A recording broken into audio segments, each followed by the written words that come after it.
Welcome to another episode of 40 Minutes in the Old Testament. 40 Minutes in the Old Testament is a 1517 Podcast Network podcast. You can go to 1517.org/podcast and check out all the other podcasts that are living over there. And while you're over there, make sure you check out everything else that 1517 is doing. So many things for you to check out. I don't want to spend the whole podcast just listing, the vast embarrassment of riches that are going on over at 1517. Go and find out for yourself. And, of course, when you discover all that, make sure you head over to the donate page. It's up there in the right-hand corner. Click that link, and you can become a supporter of everything we're doing, including this podcast. If you like this podcast, if this has been beneficial to you and you would like to keep it going free of charge for everyone in the world, then you can be a supporter of it by going over there and doing that. And we thank you very much to those who have done that.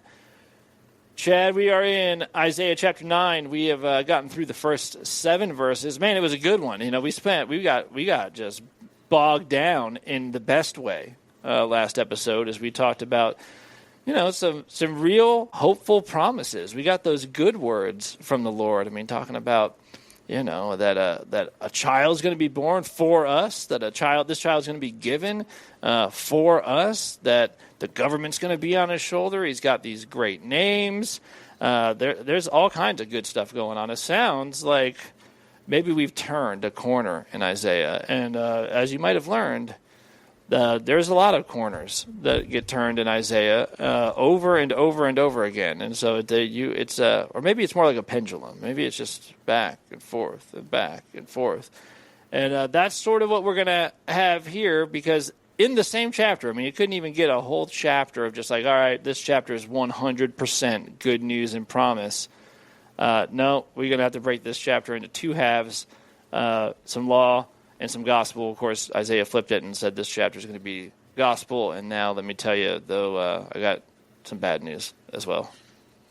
Yeah, it might have been better if we just made chapter 9 real short, like 7 verses, and then chapter 10 started at 9:8, because we are definitely in a new section here. We've pointed this out before, but don't kind of get the impression that the prophetic books, any of them really, but certainly Isaiah, is just kind of a string of a collection of his sermons, like chronologically set up, like, okay, this Sabbath he preached this, and this Sabbath he preached this, and so on and so forth. It's not that way at all. It's a highly structured book, but the way it's often structured is by the use of doublets. So he'll say something here, and then later on he'll pick up that same theme and he'll say it again, but in a different sort of way. And he'll certainly go back and forth between preaching judgment and then promise, or law and gospel.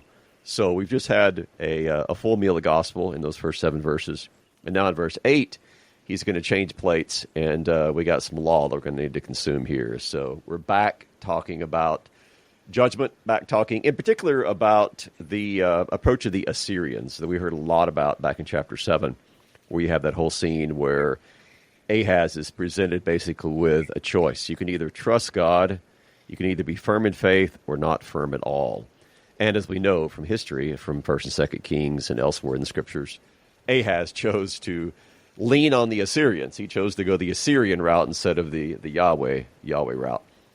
So we're going to hear more about this in a poem that's really composed of 4 different stanzas.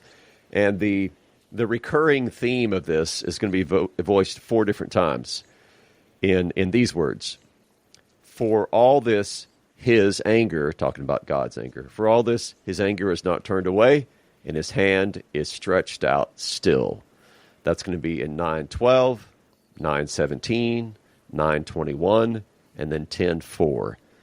So all those really, that 4 stanza poem really could have been a chapter in and of itself. But each of these is going to present basically different perspectives upon how God is going to bring down his rod of judgment upon his people, both north and south, because of their ongoing refusal to heed his word and thus their rebellion against him. If you hadn't gotten the picture yet, if you're wondering, why is it that God is, while still making promises, he seems upset. He seems like that God has a beef with his people, and if you were wondering, what is it? Like what is it exactly that is irritating him so? Isaiah is going to go ahead and tell you in this section where he's going to lay it out for you real clear. Like, you want to know why? His anger is not turned away from you and his hand is still stretched out. Well, let me exegete some history here. If there's people out in the world, Chad, doing things that they ought not do. I know this is shocking for you to find out, but there's people out there, they're just not behaving the way that they should. Now, I'm not extremely upset about this. I don't know most of the people in the world, and they don't know me. And what they're doing doesn't really have anything to do with me, and it certainly isn't some kind of rebellion or betrayal of me. But you have to. This is the way you have to understand what God is dealing with Israel, like in the Old Testament and stuff. Like, this is very personal. Now, I mean, all sin is sin against God, but there is something different about like his own people that he's done all these things for, that he has this relationship with. If the whole world of people that I don't know could be out there sinning against each other, and I can maybe not like it, but it doesn't have the same effect that as if, even if you did. You and I have fallen out because I have betrayed your trust, and I've slandered you behind your back, and I've done all these things. Well, this is going to hurt in a different way. This is a personal hurt, and I think that sometimes that aspect is lost when you're just like, is it just sin? Yes, it's sin, but it is betrayal and rebellion, and God is a person. Now, I didn't say he's not as in not a man the way we are, but he is a person, which means that he does experience things like anger, and that anger is typically brought about by the feelings of betrayal. And I mean, he's the one that says he's a jealous God, feeling that he feels that you've turned his back. His people have turned their back on him. All of that kind of stuff. I don't know if that's helpful. It's always helpful to me to remember how personal this is for God. Yeah, I think it's pretty easy for us to kind of reduce this down to moral categories. God is just mad because people are doing bad things. No, it's different than that. I mean, to build on what you have said, it's kind of like, if you know women out there in the world who are doing, maybe they're being unfaithful to their husbands or doing other kind of stuff. Okay, well, you might not like that, but you're not going to stay up at night worrying about it. But if your own wife is, well, yeah, that's very different, right? Your anger is going to burn a little differently from unknown woman being unfaithful to their husband versus your wife doing it. Sure. So that's God. I mean, this is his spouse. This is the one he's betrothed to himself. And so her spiritual infidelity, ingratitude, rebellion, basically treating God as if he hasn't done all these wonderful, loving, merciful things toward her, God's going to respond to that, of course, differently than he does to all of the other peoples that Isaiah will also address. But God, because of his unique relationship with his own people, of course, he's going to respond differently. So let's take these first 3 verses or so, 4 verses, 8 through 12. The Lord has sent a word against Jacob, and it will fall on Israel, and all the people will know, Ephraim and the inhabitants of Samaria, who say, in pride and in arrogance of heart. Important phrase there. Here's what they say. The bricks have fallen, but we will build with dressed stones. The sycamores have been cut down, but we will put cedars in their place. End quote. But the Lord raises up the adversaries of Rezin against him and stirs up his enemies. The Syrians on the east and the Philistines on the west devour Israel with open mouth. For all this, his anger is not turned away, and his hand is stretched out still. So I think you've got a couple things going on here. Number one, you have these adversaries and these enemies, which are mentioned again. We've heard about Rezin. He's the king of Syria, or the king of the Arameans. We heard about him back in chapter 7. You've got, this is either the adversaries from Rezin or the adversaries of Rezin. So Rezin or the Arameans could be actually the enemies, or they could be the enemies of Syria. Either one of those translations are possible. But either way, what's happening is the enemies of Israel are eating them up, right? They're devouring Israel with open the mouth, open their mouth as wide as possible. They're eating up Israel. And here's Israel, and back up a little bit, and these are being used by God for divine chastisement against his people. So you got that going on. But what's Israel's response? Well, here's what they say. They say in their pride and their arrogance of heart, well, we've experienced some setbacks. The bricks have fallen, but we got these dress stones. We're going to make it even better. And the sycamore trees, well, they've been cut down, but we're going to put even better trees, cedars, in their place.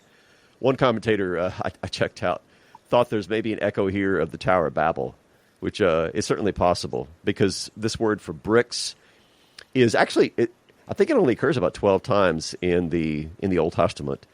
And the first of these occurrences is back in Genesis with the whole Tower of Babel story. So maybe these folks are like, yeah, our tower fell down, but we're not done. We're going to rebuild it with even better things. So there's this pride and arrogance of heart in this section seems to be indicative of the fact that, they're not picking up on the fact that the reason they're suffering is because of their rebellion against God. And their arrogance and their pride, they're refusing to see their own sin. And when they do that, they also refuse to see how divine chastisement or divine discipline is hitting them. And so they're kind of blind in both ways. They don't see their own sin, nor do they see the discipline that's being used against them. Yeah, I think we've established, and if you're waiting for more evidence of this, here you go, that God has a real problem. We know he has a real problem with idolatry, and that, of course, is present here. But man, he really isn't fond of pride and arrogance. I mean, if you want to do something that is off-putting to God, just go around being prideful and haughty and arrogant, and because this kind of stuff comes up so often, man. Like where you'll have a thing that somebody's doing, an action or a word that they're speaking, and God will get underneath it and say, it is with arrogance and pride that you did this thing, that you lifted your hand, that you said these words, you opened your mouth and this kind of stuff. And it tells you that, like, it's not just the thing you did or the thing you said, it's the underlying condition that you did it with, right? Which is that you did this thing, and you didn't just do it. You did it in pride and in arrogance, a high-handed sort of way. And that's a good way to have God's anger not turned away, it seems. Yeah. And in this case, when you think about the history of Ephraim, so all the way back to Genesis, Ephraim and Manasseh were the two sons of Joseph, right? But who was the firstborn of these? Well, it wasn't Ephraim, it was Manasseh. So Manasseh was the firstborn. And then you have Jacob doing the whole crossing of his arms, and he ends up elevating the secondborn over the firstborn. So Ephraim's place in history as the dominant northern tribe, they are dominant because of grace. God chose them. God actually placed them as the head over their brother. And so you have this tribe that was basically gifted by grace, now acting out of pride. So even their very history is a reminder to them that they're proceeding in a way that's contrary to the way that God has gifted them. But anyway, that's the first of these four different stanzas. Kind of gives you a taste for what is to come. I think too. I think the way this works, there's like this distinction between sort of, being a sinner. Like you're going to sin, right? You're going to fall into sin all the time, and like there's a difference between that and like sort of like pride and arrogance. Maybe like a very like simple illustration is, so I have a 2-year-old, and she likes to get up on like the hearth by the fireplace, which is brick, which I don't want her on because if she's 2 and she falls down, and that's not going to be good. You just smack her head on the brick. So all the time I tell her, no, you can't play over there. You can play all in this whole living room. It's just like your space, but like you can't go play on the bricks. You can't do that. Well, that's her favorite place to be, probably. Oh yeah, of course, because she's a little sinner now. Now she's been told this many times. Now initially she just kind of wanted to go over there, and then I had to tell her, no, don't go over there. Well, she's got to the point now where I'll be, sitting on the couch and I'll see her and she'll walk over to the bricks and then look over at me, just stare at me right in the windows of my soul and set her foot on those bricks as she proceeds to stand atop them.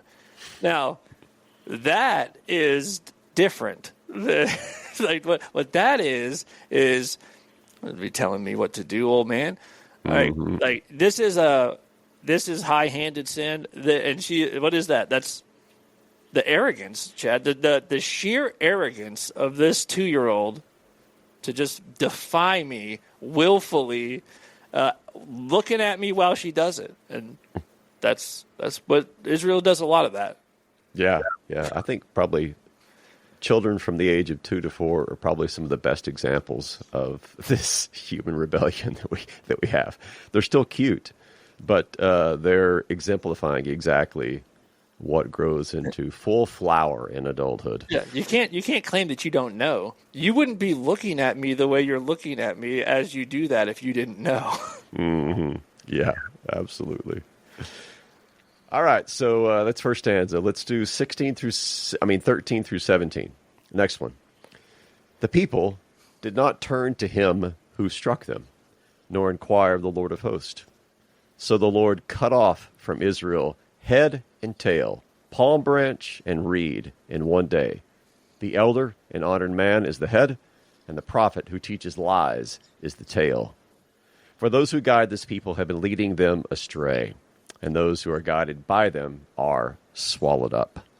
Therefore, the Lord does not rejoice over their young men, and has no compassion on their fatherless and widows. For everyone is godless and an evildoer, and every mouth speaks folly. And then we have our repeat verse again. For all this, his anger is not turned away, and his hand is stretched out still.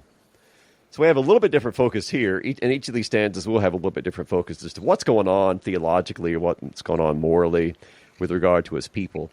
And here you have a description of different folks, leadership, right? You have elders, you have honored men, you have the prophets, those who are guiding, leading, teaching the people. And what are they doing? Well, they're leading them astray, right? This reminds me of the blind is leading the blind.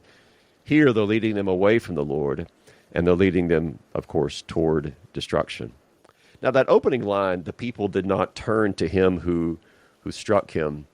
Man, that's some powerful stuff, because this is picked up a lot by the prophets. I was looking at a similar section in Amos, chapter 4, 6 through 11, and 5 times in this section, Amos, or God through Amos, basically says, I did this, yet you did not return to me. I did that, yet you did not return to me. And he goes on, describing basically the various ways in which afflictions, punishments, plagues, discipline, chastisement, call it what you want, have fallen upon the people of Israel. And every single time God says, basically, you didn't learn your lesson. You didn't return to me. So in this case, Isaiah says, the people did not turn to him who struck them. The idea is when you experience some sort of divine discipline or chastisement, you don't run the other direction. You run toward God, not away from him. And when you run toward him, the great unexpected irony is he doesn't strike you more. He welcomes you with mercy and grace and forgiveness. That's the whole point, right? Is bringing these people to repentance, bringing them to a place where he's going to be mercifully forgiving them. But in this case, of course, that didn't happen. And so God is going to cut off what is described here as head and tail or palm branch and reed. Basically, just totality is what all of this is implying. And Isaiah spells out for us who's the head. Well, the elder and the honored man. Well, that's the head. They're going to be cut off. And then I think somewhat humorously, he defines the tail as the prophet who teaches lies. You kind of picture him. He's wagging his tail in whatever direction he thinks is going to get him, the most profit or amens or approval of the people. So he's teaching lies because that's what makes people happy. And he's just he's a lying prophet who's wagging his tail. But I mean, the sad part of this is they're leading the people astray, and so everyone suffers. The young men, the fatherless, the widow, all the people suffer because from the top down, you have the people led astray into even greater rebellion. Yeah, the thing about chastisement, and you could even just say the law. When God comes in with the law, if you fight it, if you decide that you are not going to receive the death that it is going to bring about, and you never get to the gospel. You never get to like the mercy and forgiveness. You just sit there and fight with the law, and the thing that's and you see this a lot, like in the history of Israel, but you see it a lot in the lives of people and probably in your own life too. And the thing that is so unfortunate about that is that what the law won't do, of course, is actually change you. It won't actually change your heart. It's meant to drive you into Christ, right? It's supposed to drive you into the promises of God. But if you refuse to let that happen, you'll just spend all your time contending with the law. And I feel like you see that a ton in this, where if you would just let the law crush you and reduce you, then this could be over. you could get to the gospel, that you could flee to God, which is what He wants you to do. I mean, it's the whole point of His judgment, of His chastisement. But people don't want to do this. They want to get in the courtroom, and instead of pleading guilty, they want to plead not guilty, and they want to go through the whole process, and they want to drag this thing on forever and ever and ever and try to win the argument, which is a long, painful experience. Yeah, the crusade of self-justification, right? Yeah. It's just, yeah. Well, there were extenuating circumstances. Well, somebody else was to blame. Or, well, when you look at it from this perspective, it wasn't exactly wrong. We are lawyers in the courtroom of our own soul, and we'll argue our case until our dying day, unless the law really does its work. Yeah. And the beautiful thing is, like in this courtroom that we're picturing here, if you simply say guilty as charged, God's verdict is going to be, you're forgiven. Yeah. Yeah. But rather than saying that, we'll defend ourselves up and down and back and forth. Yeah, if when you get in the courtroom with the law of God, just plead guilty. Like it's just do it quick. That is the best way. That is the by far the best way. All right, so we hit two of these. We got a couple more. So we're going to switch now to 18 to 21. This is going to wrap up chapter 9. It doesn't wrap up this 4-stanza poem, and this is only a third stanza, but we're halfway there. So 18 through 21. For wickedness burns like a fire. It consumes briars and thorns. It kindles the thickets of the forest, and they roll upward in a column of smoke. Through the wrath of the Lord of hosts, the land is scorched, and the people are like fuel for the fire. No one spares another. They slice meat on the right, but they're still hungry. They devour on the left, but they're not satisfied. Each devours the flesh of his own arm. Manasseh devours Ephraim, and Ephraim devours Manasseh, and together they are against Judah. For all this, his anger is not turned away, and his hand is stretched out still. So we got a couple of dominant images that are going on here. I mean, it starts out with all the fire stuff, right? I mean, everything has gone up in smoke. You got God's wrath, and God's wrath is typically depicted as something which is hot. It's like either his nose is hot or he's hot, whatever it is. So it fits with all the image here of fire and something being kindled and columns of smoke. So we start out here with all of this images of fire, and the people are fuel for the fire. But then halfway through it switches to the idea of this gross image of basically you're eating each other up, right? You're devouring each other. And who's devouring who? Well, Manasseh is devouring Ephraim, so you have tribe against tribe. Ephraim devouring Manasseh. And together, there against Judas, you got north against south. You got all kinds of fragmentation, basically, of the nation. But not just fragmentation of the nation, but they're actually turning against each other.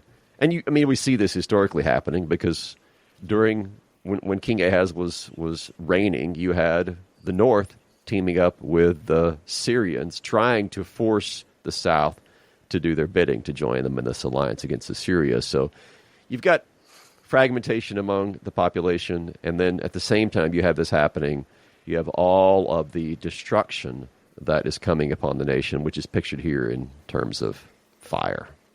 Yeah, you get this picture of wickedness is like this plague that just spreads and turns everybody into cannibals. They all start eating each other, and this picture almost is like when you read this description, it's almost as if God is saying this wickedness is just everywhere, and I'm about to put you all out of your misery. Yeah.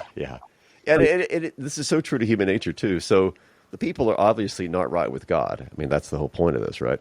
They're not right with God. So what happens when there's a fragmentation between people's connection to God vertically is this then leads to a fragmentation horizontally. And you have everyone turning against everyone else. So the better our vertical connection to God in Christ, then the better our horizontal connection to each other. Of course, this makes sense. I mean, what happens when we are connected to God through Christ? Well, the love of the Father through the power of the Spirit enters into us, and then it flows out from us into other people. But you cut off that connection of the divine love to us, or if we cut off that connection, of course that's going to affect our relationship with each other. So if there's no peace vertically, there's no peace horizontally either. And man, Israel exemplified this over and over in their history. Yeah. And at some point, God just gets he is long and knows, of course, as we've established many times. But there is a point where he's just like, I'm going to like the flood is the greatest example of this, right? Where it's like there's so much that I'm just gonna make it all stop. Yeah, but I think too of when Jesus is getting close to Jerusalem and you hear him say, "Oh, Jerusalem, Jerusalem," how many times have I wanted to gather you together as a hen gathers her chicks? There's just like this real divine pathos that's there. Just like this exasperation that's prompted by love, but at the same time, it's like, what am I going to do? It's like a parent. I've tried everything, I've tried love, I've tried discipline, I've tried this, I've tried that. And nothing seemed to get it through your thick skull. It doesn't mean that love disappears. It just means like, okay, well, I guess we're going to have to do some kind of drastic here to finally get through. Okay, so we're transitioning to chapter 10 now, and this is going to be the fourth and the final stanza in this poem. Woe to those who decree iniquitous decrees, and the writers who keep writing oppression, to turn aside the needy from justice, to rob the poor, my people, of their right, that widows may be their spoil, and that they may make the fatherless their prey. What will you do on the day of punishment, in the ruin that will come from afar? To whom will you flee for help, and where will you leave your wealth? Nothing remains but to crouch among the prisoners, or fall among the slain. For all this, his anger is not turned away, and his hand is stretched out still. This seems to be a good follow-up to what we just heard. We heard about the fragmentation of the nation, where you have, people against people, this tribe against that tribe, north against south, and this is working its way down now to where you have basically Israel. If they abandon the word of the Lord, they're going to turn to their own twisted words, which is the way this starts out: iniquitous decrees and writing oppression. So if you don't want to follow the just and the righteous and the true words of God, and instead you follow your unjust and unrighteous and twisted decrees and oppression, all this is going to result in is further harm to society. And that's where you have the needy turned aside from justice, and the poor robbed of their right, and widows taken advantage of, and the fatherless becomes prey for predators. And the end result of this, of course, is what we see toward the end. Where are you going to go? If you've turned away from God, if you've turned away in love from those who need your love, then where are you going to flee for help? What are you going to do? Well, in the end, God says, you're doing nothing but crouch among the prisoners and fall among the slain. And so we finally get kind of to the end of the poem, and when we do, we're still not to the point of hope yet, because we still hear, for all this, his anger is not turned away, and his wrath is, and his hand is stretched out still. We'll get to that point of hope, but not at this point in the poem yet. We're going to switch to a focus on Assyria next.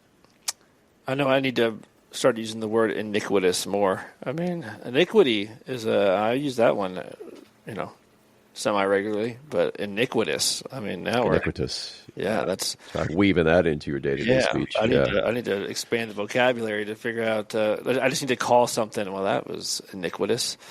I think that would be good. But speaking of iniquitous, that one thing that is very prevalent through a lot of the prophets and just as God makes sort of accusations against nations, is that this sort of iniquitous decrees, right? So this would be unjust laws and this sort of thing that are happening. The people that always suffer are the poor and the powerless, and this is something that God always has a problem with, right? Mm-hmm. That people, sinful men, get in positions to do things that they ought not do, but they cannot help but do them. And the people who pay for these things are always the poor and the powerless. This is sort of the same case with war and that sort of thing. I'm not saying that there's never been a just war or anything like that, but one of the reasons that you should be very hesitant and not go into war unless it is absolutely necessary is who pays for it. Mm-hmm. The poor, the powerless. That's who pays it. So who's always paid for it, and then that is true of all sort of unjust things. Not that you couldn't be, sinned against if you weren't poor and powerless, but when you have unjust or iniquitous laws or decrees in place, the people that bear the brunt of that and this is something that very evident in the ministry of Jesus, that he does have a heart for those who have no power. Yeah. I mean, you even have, in other parts of the New Testament, you hear about, widows being treated unfairly. I mean, this is the history of humanity. Who suffers when the powerful flex their muscles against others who are powerful? It's always going to be the powerless. Yes. Right. And the history of wars, man, the more that you study those throughout history, you talk about the people who suffered. Well, it was the women who end up being raped or taken as slaves by the conquerors, or it's the kids who end up being sold into slavery as a result of being conquered by another nation. I mean, that's the history of warfare. Yeah, it's generations of young men who are conscripted to fight that have no way of getting out of it. Whether you believe in the cause or not, you become fodder for the ambitions of those who have the power. Yeah, that's the way it is, time and time again. Now we have a rather abrupt shift here. We've been hearing, through 4 different stanzas about what God has to say to his own people, and in verse 5 of chapter 10. He's going to change his audience. I mean, he's still, of course, talking to Israel, but his audience now is Assyria. So he's got plenty to say to his own people, and now he's going to begin with a woe to Assyria. And what we're going to hear in this next section, which is going to take us 10:5 all the way really through to the end of the chapter, is basically it's the idea that, yes, God is using Assyria, at least during this historical period. He's using Assyria as what's called here as the rod of his anger and the staff of his fury.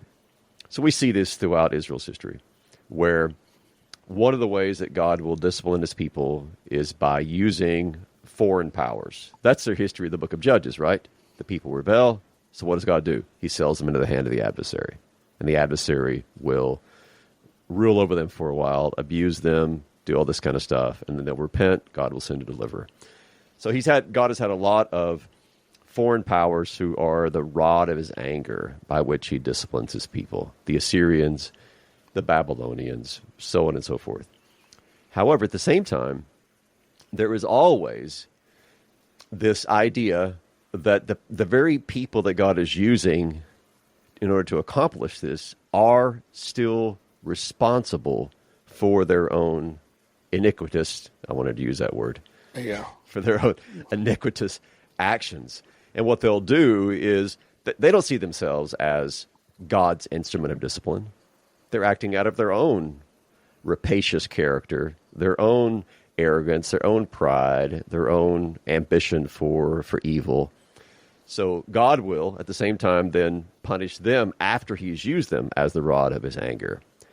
So this section here, if you want like a good biblical summary of the way the scriptures talk about God's guidance, providential guidance of history, then Isaiah 10:5 through the end of the chapter is a good illustration of that. In this case, it's going to be applied to Assyria, where he uses them, and he also then holds them accountable because of their own sin and their own arrogance. Yeah, this happens all the time. I think I've brought it up before, but it's one of my favorite prophet books is Habakkuk. I like that one, so I'll have thoughts of things to say when we get to that one. But this happens there as well. It happens all the time, where God will be like, all right, that's it. I'm sending in the Assyrians, right? Like I'm sending them in because I've had it, and I'm sending them in. And you're like, oh, man. And then once the Assyrians get there, the God will also say to Habakkuk, the arrogance of these Assyrians to think that they could do this to my people. It's like, and this happens all the time. It's awesome. Like where God's like, I'm going to send them in, and they're going to mess you guys up. Because you guys have been rebellious and disobedient, and you won't listen to me. Well, when the Assyrians get there, you'll be wishing you had listened. And then God gets offended for his own people, and like just says, this aggression by the Assyrians will not stand." You're right. I mean, there's hardly a prophetic book where you don't have at least that somewhat as part of the message. You're going to hear it with the Babylonians for sure, but here we're talking about the Assyrians. So we don't have a lot of time. I'll just at least get us a couple of verses into this, and we'll pick up where we leave off next time. So just to kind of give you a flavor for what's coming. Woe to Assyria! The rod of my anger and the staff in their hands is my fury. Against a godless nation I send him, and against the people of my wrath I command him, to take spoil and to seize plunder and to tread them down like the mire of the streets. But, this is verse 7, but he does not so intend, and his heart does not so think, but it's in his heart to destroy and to cut off nations, not a few. So that's where you had this double thing going on. God says, all right, Assyria, you're the rod of my anger, you're the staff of my fury, and I'm going to send you against this godless nation. He's talking about his own people.